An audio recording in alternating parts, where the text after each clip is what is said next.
తూర్పుగోదావరి జిల్లా గోకవరం విశ్వ హిందూ ధర్మ పరిరక్షణ రామసేన అధ్యక్షులు కమ్మల శ్రీనివాసరావు భారతీయ జనతా పార్టీ రాష్ట్ర అధ్యక్షురాలు దగ్గుపాటి పురంధరేశ్వరి ఆధ్వర్యంలో బీజేపీ పార్టీలోకి చేరి రాజకీయ రంగ ప్రవేశం చేశారు. బీజేపీ పార్టీ రాష్ట్ర అధ్యక్షురాలు పరమేశ్వరి బీజేపీ రాష్ట్ర నాయకురాలు మాట్లాడుతూ తూర్పుగోదావరి జిల్లా నుంచి భారీ ఎత్తున మహాసభ ఏర్పాటు చేసి పార్టీలోకి శ్రీనివాసరావు రావడం చాలా సంతోషంగా ఉందన్నారు. పార్టీలో చేరి కండువా వేసుకుంటే సరిపోదు, బాధ్యతలు కూడా తమపై ఉంటాయని పురంధరేశ్వర్ అన్నారు. బీజేపీ పార్టీ బలోపేతానికి తోడ్పడాలని కంబల శ్రీనివాసరావుని వరసల ప్రసాద్ ను అభినందించారు.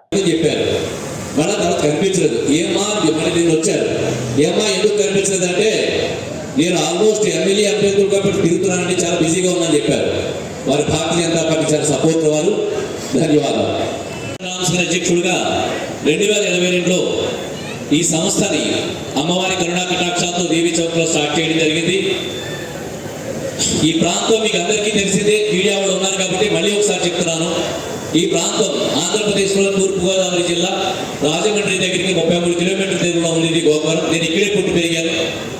హైదరాబాద్లో ఉద్యోగరీత్యా ప్రముఖ పారిశ్రామిక కంపెనీలో ఫార్మా ఇండస్ట్రీలో సీనియర్ జనరల్ మేనేజర్గా పనిచేస్తూ నేను వాలంటీర్ రిటైర్మెంట్ తీసుకున్నాను. 2 కుమార్తెలు, వారిద్దరూ అమెరికాలో స్థిరపడారు.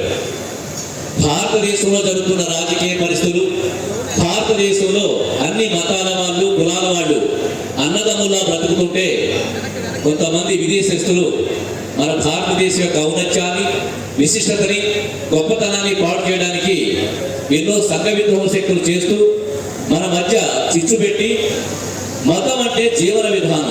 చాలా మందికి చాలా ఛానల్స్ లో టీవీలో కూడా చెప్తుంటారు మతం అంటే జీవన విధానం.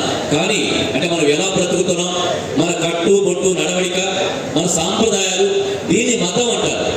కానీ కొంతమంది మన భారతీయ సహోదరుని కొంతమంది ఎవరో డబ్బు కాసిపడిన వాళ్ళను ఇంకోళ్ళను చూసి మతాన్నే దేవుడిగా మార్చి దానితోటి అడ్వాంటేజ్ తీసుకుంటూ మన మధ్య చిచ్చు రేపి బయట వాళ్ళు విద్రోహ శక్తులు మన కోసం అలా చేస్తున్నారని సత్యాన్ని గ్రహించలేక భావన ఉండాలి అనేటువంటి ఆలోచనతోటి గ్రామ సడక్ యోజన వంటి బృహత్తరమైనటువంటి కార్యక్రమాన్ని ప్రవేశపెడుతూ కేవలం గ్రామీణాభివృద్ధి మాత్రమే కాకుండా రైతుల్ని కూడా అభివృద్ధి పదంలో నడిపించే దిశగా వారు ఈ కార్యక్రమాన్ని చేపట్టించారు.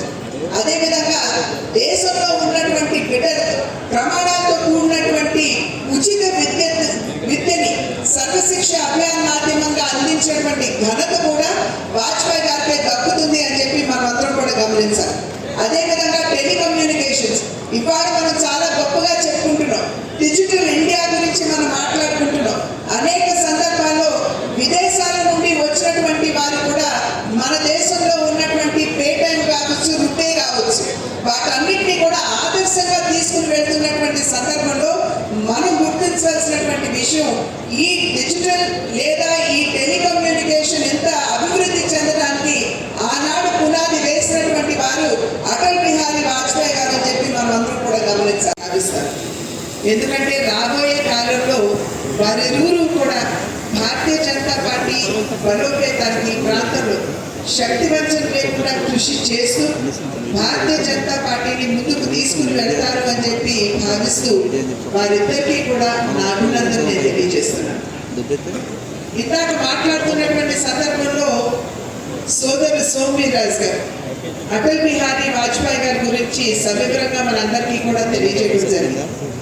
నిజం చెప్పాలంటే అటల్ బిహారీ వాజ్పేయి గారు రాజకీయవేత్త కాదు, ఆయన రాజనీతిజ్ఞుడు అనేటువంటి విషయం మనమందరూ కూడా గమనించవలసినటువంటి అవసరం ఉన్నది అని చెప్పి నేను భావిస్తాను. ఎందుకంటే వారు ఇందాక చెప్పారు ఏ విధంగా అంచెలంచెలుగా వారు పైకి వచ్చారో పెద్దలందరూ కూడా చెప్పడం జరిగింది.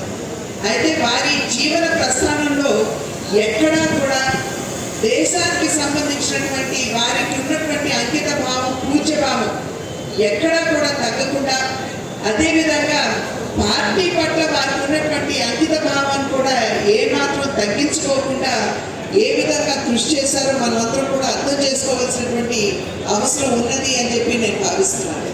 అనేది నేను ఇందాక చెప్పినట్టుగా ఇది శుభ సూచకం అని చెప్పి మీ అందరికీ మరి ఒక్కసారి తెలియజేస్తూ వారికి ఆహ్వానం పలుకుతూ వారికి అభినందనలు కూడా నేను తెలియజేస్తున్నాను.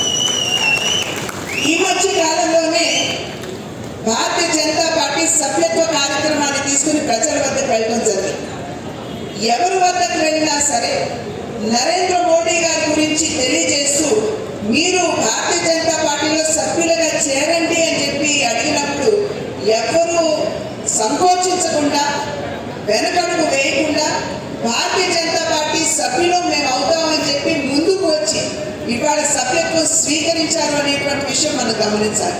ఆ దిశగా చూసినట్లయితే 25 లక్షల సభ్యత్వం ఇవాళ ఆంధ్ర రాష్ట్రంలో భారతీయ జనతా పార్టీ అద్భుతంగా చేసుకోగలిగింది అని చెప్పి తెలియజేస్తున్నారు. ఇది ఎందుకు చెప్తున్నానంటే ఎవరి వద్దకు వెళ్ళినా ఏ వర్గం వారి దగ్గరికి వెళ్ళినా కూడా భారతీయ జనతా పార్టీ పట్ల ఒక సానుకూల ఆలోచన, సానుకూలమైనటువంటి స్పందన ఉన్నది అనేటువంటి విషయానికి ఇదే కారణం అని చెప్పి మీ అందరికీ కూడా నేను తెలియజేస్తున్నాను. ఇవాళ దేశంలో దగ్గర 1700 పార్టీలు ఉన్నాయి. రాజకీయ పరంగా చూసుకున్నట్లయితే పార్టీలు ఉన్నాయి.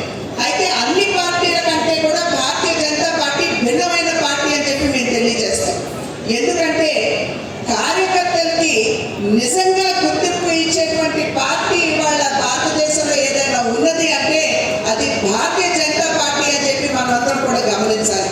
కనుకనే ఒక సాధారణమైనటువంటి కుటుంబం నుండి వచ్చినటువంటి టీ అమ్ముకునేటువంటి చాయ్ వాలా అని చెప్పి ఏదైతే అంటామో అటువంటి వ్యక్తి దేశ ప్రధాని కాగలిగారు. మరి మన రాష్ట్రం నుండి చూసుకున్నట్లయితే ఒక సాధారణమైనటువంటి పేద వ్యవసాయ కుటుంబం నుండి వచ్చినటువంటి మన వెంకయ్య నాయుడు గారు మరి ఉపరాష్ట్రపతి కాగలిగారు. అదేవిధంగా ఇవాళ ద్రౌపది ముర్ము గారి గురించి ఇంతకుముందు మాట్లాడిన సర్వవ్యాపి సర్వస్పర్శి అని చెప్పి చెప్తూ ఉంటాం. అంటే సర్వవ్యాపి అంటే ఇవాళ కనుక చూసుకున్నట్లయితే భారతదేశంలో ఏ రాష్ట్రంలో ఎన్నిక జరిగినా కూడా భారతీయ జనతా పార్టీ అధికారంలోకి రావడం కానీ లేదా మిత్రపక్షంగా అధికారంలో ఉండటం కానీ జరుగుతున్నట్టు జరిగింది. అదివాస్ గారు కావచ్చు, వర్షాల ప్రసాద్ గారు కావచ్చు, వారి ఇరువురు కూడా ఒక మంచి పార్టీలోకి వచ్చినటువంటి సందర్భంలో కేవలం కండువా వేసుకోవడం మాత్రమే కాదు, ఈ కండువాతో పాటు బాధ్యతలు కూడా ఉంటాయి అని చెప్పి వారికి గుర్తు చేస్తున్నారు. ఎందుకంటే మీ బాధ్యతగా మీరు ఈ ప్రాంతంలో భారతీయ జనతా పార్టీని బలోపేతం చేయాలి. ఎలా బలోపేతం చేయాలి అంటే భారతీయ జనతా పార్టీ చేస్తున్నటువంటి పనులన్నీ కూడా, ఈ కార్యక్రమాలన్నింటినీ కూడా సమర్థవంతంగా ప్రజల వద్దకు తీసుకుని వెళ్తూ ప్రసార మాధ్యమాలుగా మీరు మారుతూ మీరు ఎప్పుడైతే ప్రజలకి విషయాలన్నీ చేరువ చేస్తారో ఖచ్చితంగా మరింత మంది పార్టీలోకి రావడం మాత్రమే కాకుండా రాబోయే కాలంలో ఒక మంచి బలమైనటువంటి శక్తిగా భారతీయ జనతా పార్టీ రూపుదిద్దుకునేటువంటి అవకాశం ఉంటుందని చెప్పి మీ ఊరికి కూడా తెలియజేస్తూ మరి ఒక్కసారి స్వాగతిస్తూ మీకు అభినందనలు కూడా తెలియజేస్తున్నాను. అదేవిధంగా ఇందాక సోదరు కంబాల శ్రీనివాస్ గారు చెప్పారు, హైందవ శంఖారామం విజయవాడలో అద్భుతంగా నిర్వహించుకోబోతున్నటువంటి సభ ప్రతి ఒక్కరూ కూడా మరి ఇవాళ మన గుళ్ళ మీద, మన ధర్మం మీద జరుగుతున్నటువంటి దాడులు ఏవైతే ఉన్నాయో మీ అందరికీ తెలియనటువంటి అంశం కాదు.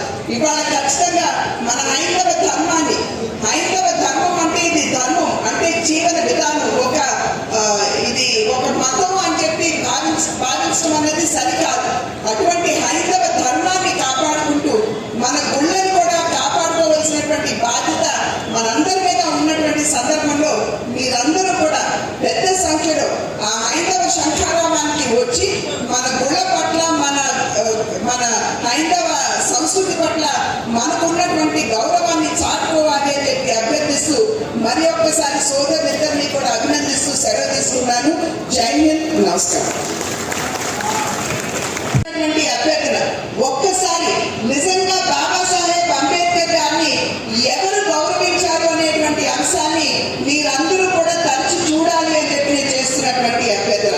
మరి బాబాసాహెబ్ అంబేద్కర్ గారికి మా పార్టీ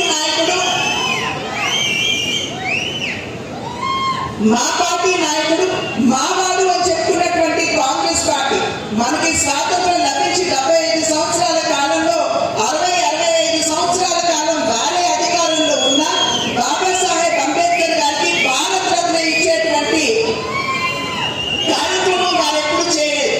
అయితే బాబాసాహెబ్ అంబేద్కర్ గారికి భారత రత్న భారతీయ జనతా పార్టీ ప్రభుత్వం కేంద్రంలో ఉన్నప్పుడు ఇచ్చినటువంటి విషయాన్ని ప్రజలందరూ కూడా గమనించాలి.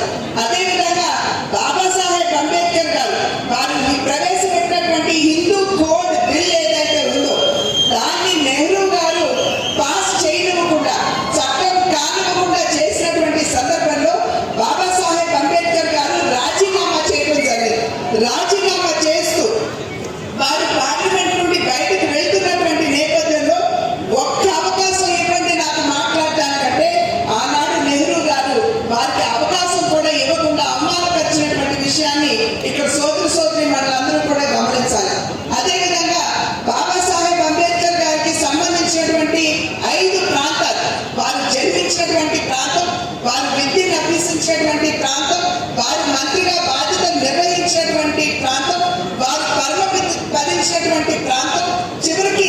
లండన్ లో వారు ఎక్కడైతే విద్యను అభ్యసించారో ఆ ఇంటిని కూడా కొని దీన్ని పంచతీర్థంగా ఇవాళ భారతీయ జనతా పార్టీ నాయకత్వంలో ఉన్నటువంటి కేంద్ర ప్రభుత్వం అభివృద్ధి చేసింది.